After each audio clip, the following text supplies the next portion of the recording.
जय हिंद दोस्तों एक बार फिर से आप सभी का स्वागत है हमारी इस ज्ञान की दुनिया में।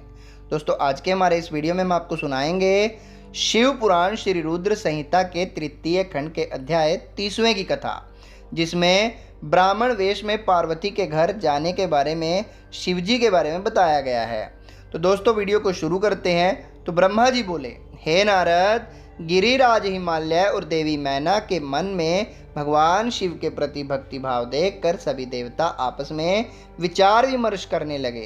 तब देवताओं के गुरु बृहस्पति और ब्रह्मा जी से आज्ञा लेकर सभी भगवान शिव के पास कैलाश पर्वत पर गए। वहां पहुंचकर उन्होंने हाथ जोड़कर शिव जी को प्रणाम किया और उनकी अनेकानेक बार स्तुति की। तत्पश्चात देवता बोले, हे देवादिदेव महादेव भगवान शंकर, हम दोनों हाथ जोड़कर आपकी शरण में आए हैं।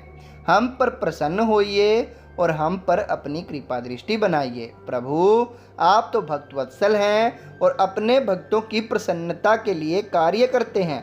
आप दीन दुखियों का उद्धार करते हैं। आप दया और करुणा के अथाह सागर हैं। आप ही अपने भक्तों को संकटों से दूर करते हैं तथा उनकी सभी विपत्तियों का विनाश करते हैं। इस प्रकार महादेव जी की अनेकों बार स्तुति करने के बाद देवताओं ने भगवान शिव को गिरिराज हिमालय और उनकी पत्नी मैना की भक्ति से अवगत कराया और आदर सहित सभी बातें उन्हें बता दी। तत्पश्चात भगवान शिव ने हंसते हुए उनकी सभी प्रार्थनाओं को स्वीकार कर लिया।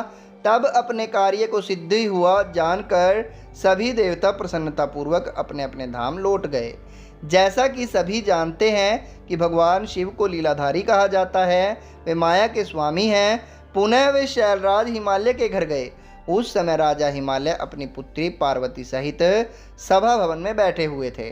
उन्होंने ऐसा रूप धारण किया कि वे कोई ब्राह्मण अथवा साधु संत जान पड़ते थे। उनके हाथ में दंड व छत्र था, शरीर पर दिव्य वस्त्र तथा माथे पर तिलक शोभा पा रहा था। उनके गले में शालग्राम तथा हाथ में सफ्टिक की माला थी। वे मुक्त कंठ से हरिनाम जप रहे थे। उन्हें आया देखकर पर्वतों के राजा हिमालय तुरंत उठकर खड़े हो गए और उन्होंने ब्राह्मण को भक्ति भाव से साष्टांग प्रणाम किया।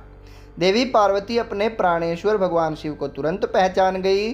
उन्होंने उत्तम भक्ति भाव से सिर झुकाकर उनकी स्तुति की। वे मन ही मन बहुत प्रसन्न हुई।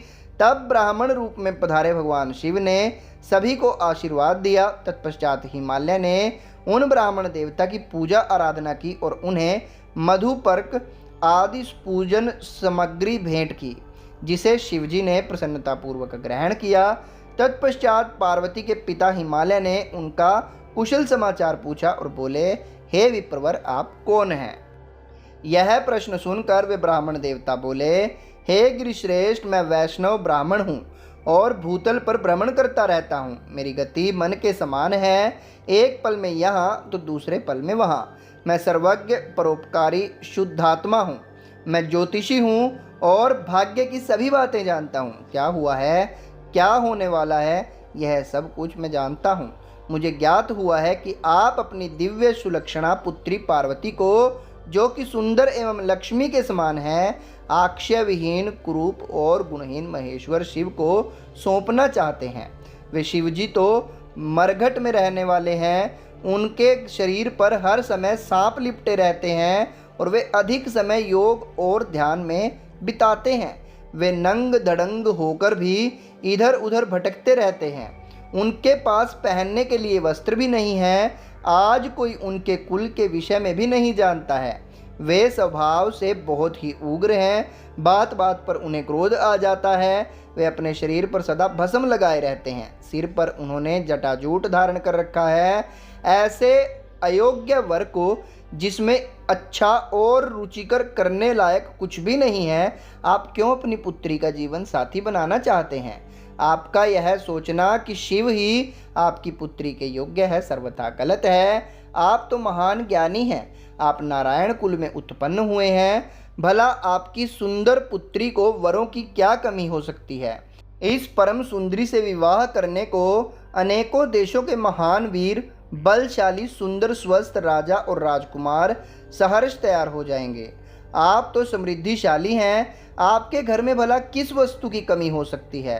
परंतु शैलराज, जहाँ आप अपनी पुत्री को ब्याहना चाह रहे हैं वे बहुत निर्धन हैं, वहाँ तक कि उनके भाई बंधु भी नहीं हैं, वे सर्वथा अकेले हैं। गिरिराज हिमालय आपके पास अभी समय है, अतः आप अपने भाई बंधुओं, पुत्रों व अपनी प्रिय पत्नी देवी मैना से इस विषय में सलाह कर लें, परंतु अपनी पुत्री पार्वती से इस विषय में कोई सलाह न लें, क्योंकि वे शिव के गुण दोषों के बारे में कुछ भी नहीं जानती हैं। ऐसा कहकर ब्राह्मण देवता, जो वास्तव में साक्षात भगवान शिव ही थे, हिमालय का आदर सत्कार ग्रहण करके आनंद पूर्वक वहाँ से अपने धाम को चले गए।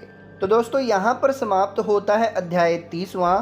कल फिर मिलेंगे आपको अध्याय 31वें के साथ। तब तक के लिए जय हिंद, जय भारत, ओम नमः शिवाय, हर हर महादेव।